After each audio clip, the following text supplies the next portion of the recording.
Hello everyone, welcome to Grounded Roots Healing. My name is Jason and I am that I am.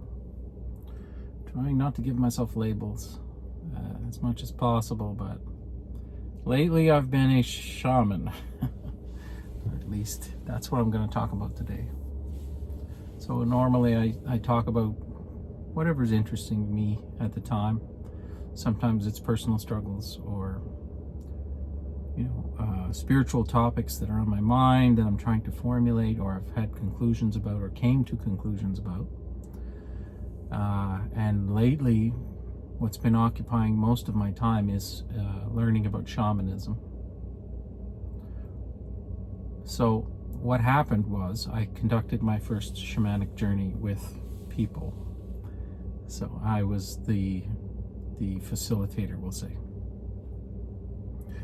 Thanks to some really good friends of mine, Jillian, who gave me the space to conduct this and brought some people and also participated, and a friend of mine, Christy, as well, and some other people that showed up, like my friend Devin from a men's retreat that we went on together, and my wife Amanda, as well as others. So this was my first attempt at trying to help other people go on a journey. So I've been learning about shamanism. I've but I've been through quite a few shamanic journeys myself personally. And I had done Sarah Hall's program. You can find her on YouTube if you look.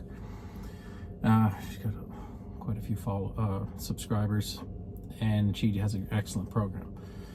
So I finished the program, and then for some reason, I decided that I just wanted to try one of these to see if I could get other people to see the stuff that I've been seeing.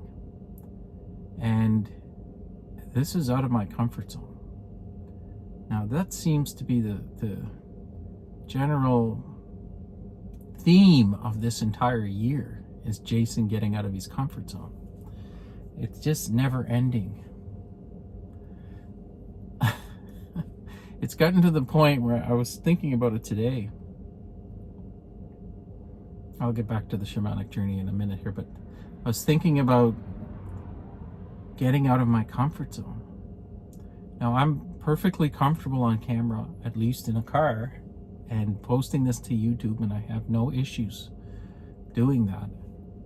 I think I've gotten reasonably good at it, and I don't feel uncomfortable talking about anything on here anymore.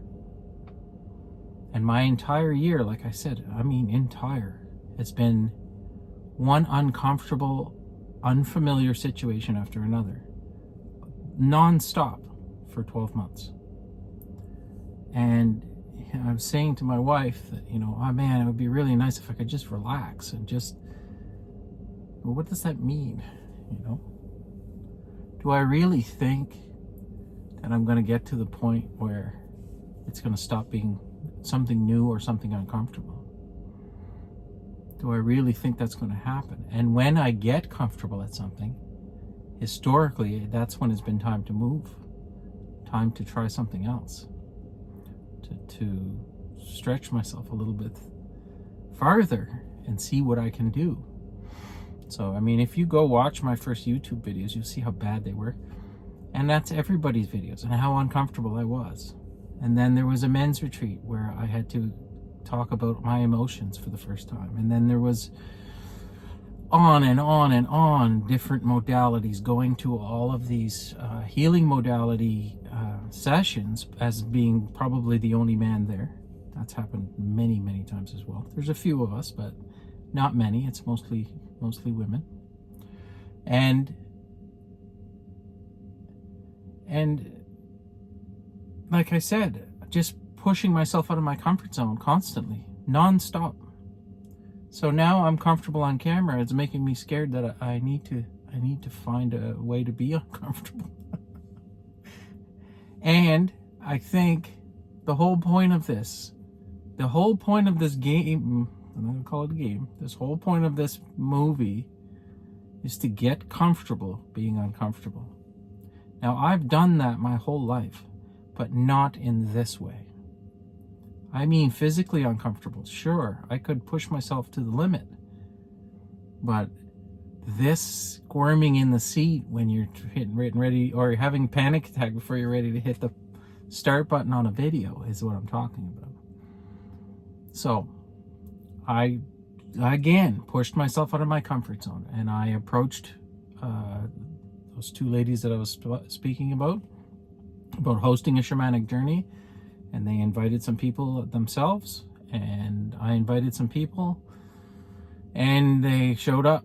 So I had 7 participants in total, and I designed. I didn't spend a lot of time. I winged it, basically, because sometimes you just have to get that first one under your belt. You have to see what's going to work and what's not going to work. And the best way to do that is to just do it. Do it what you think is the best, not over plan. So I winged it a little bit. I had a general idea of what I wanted to do. I was still getting stuff together, but in my experience, the most important thing is this: the not backing out and quitting, and before it gets done and before you push yourself through it. So the ego gets involved, and it's telling you all kinds of stories, like nobody wants this, nobody wants to do this anyway, they're just doing it for you. It's not going to work, you're wasting your time, you're wasting everybody's time and energy, etc., etc., etc. Unfortunately, that still happens to me. That part of my mind still gets to speak. But I'm much, much better at understanding what's happening. So I listened to it. It caused feelings of what I would call anxiety in the past, about as the days approached when this thing was going to happen. I got more and more stressed out.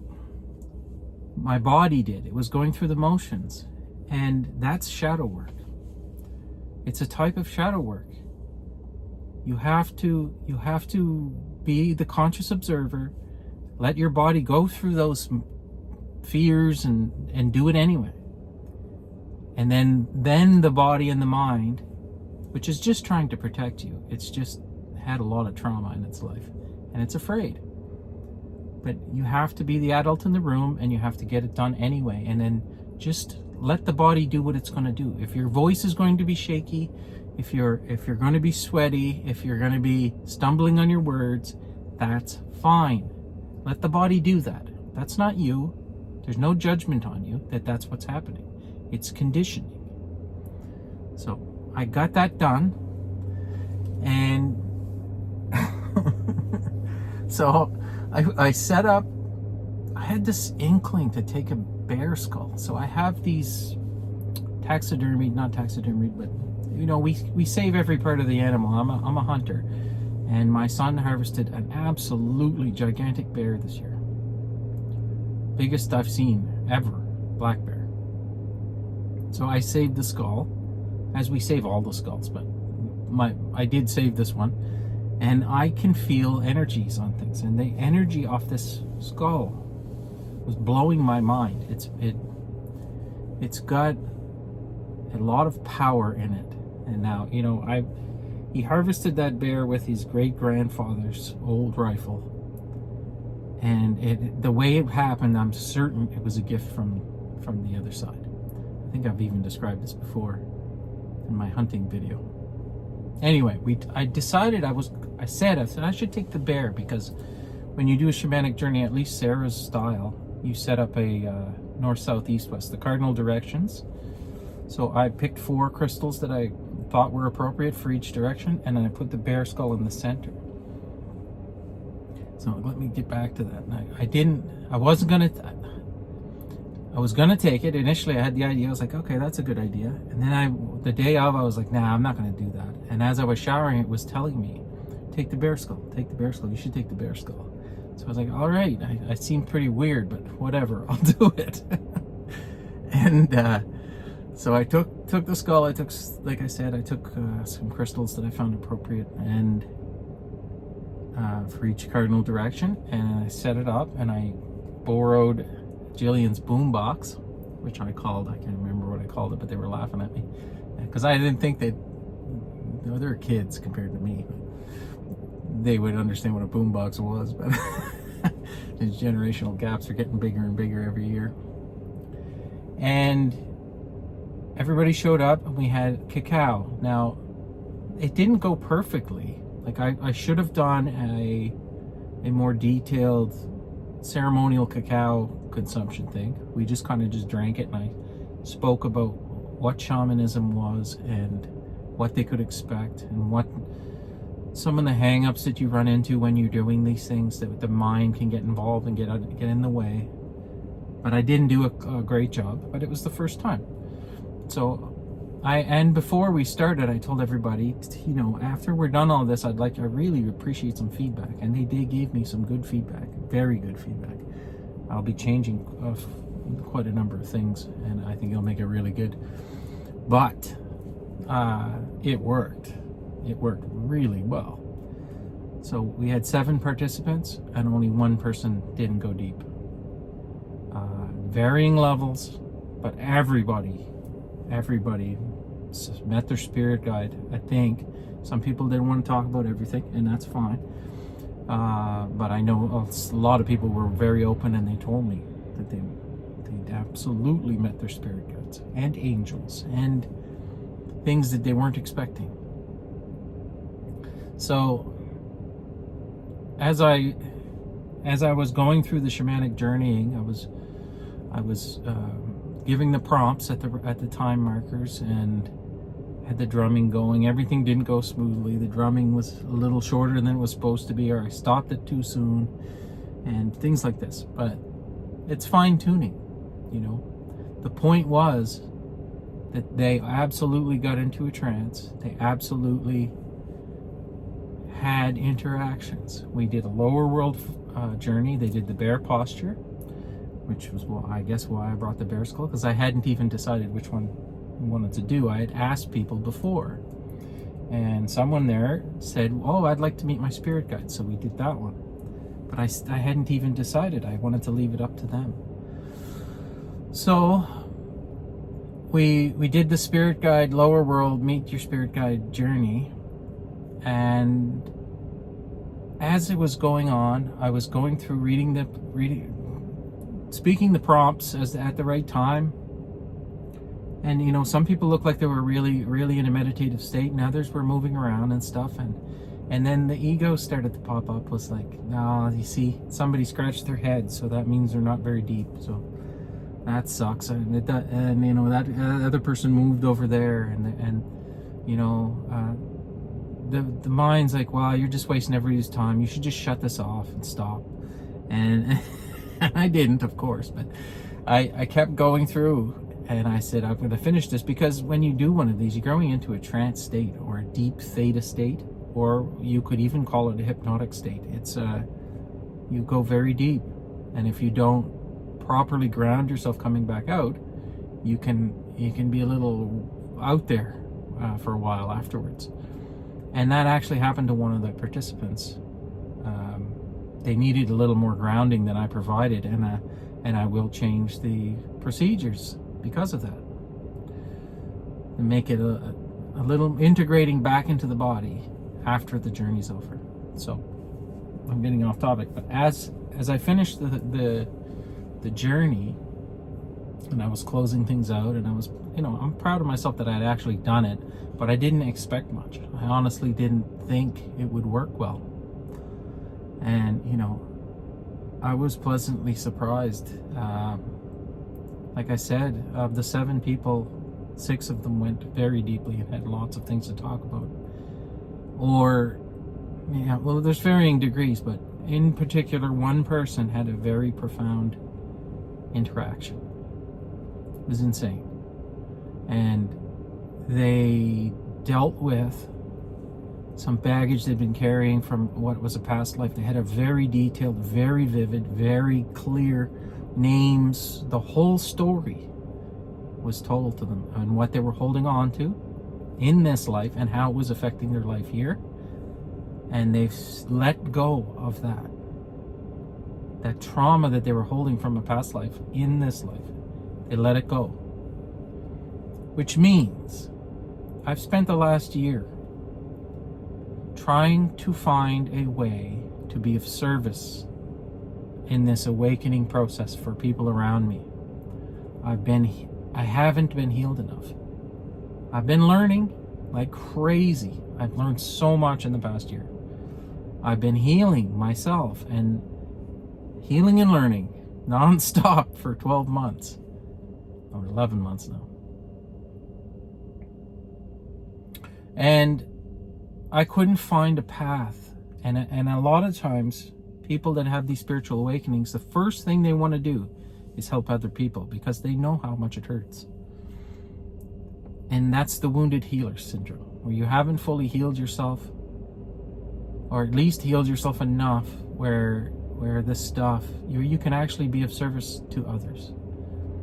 And that was the very first time where I was absolutely certain I'm being of service. I'm doing something useful, and I definitely helped somebody.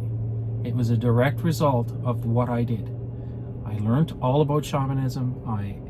I'm the one who suggested we do this. Everybody is their own keeper, and these decisions are preordained, I'm convinced. But it was a very good feeling to finally be of service, to finally help somebody. Now, I'm not finished healing, in fact, at all.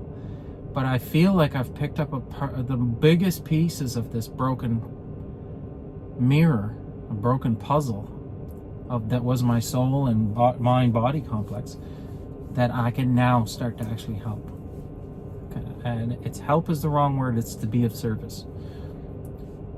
And the best way to do that is to keep learning and to treat this like it's supposed to be, which is fun. It'll be the most effective if you're doing that. So, yeah, I've officially conducted my first shamanic journey, which led to possibly sharing an office space with someone, or a practice space where I can conduct more shamanic journeys, charge people for them, I guess, which seems crazy to me, but I'm a practitioner in the spiritual field, and I've taken quantum healing hypnosis, but I just didn't love that. So, as well as other things, but this is something that I really enjoy. And I think I got to find a way to do with smaller groups and refine it. And there's a lot of work to do, but I'm going to keep continuing down that path for sure. So there you go. Conducted my first shamanic journey, and it went amazing. And I suspect I'll be doing a lot more of these in the future.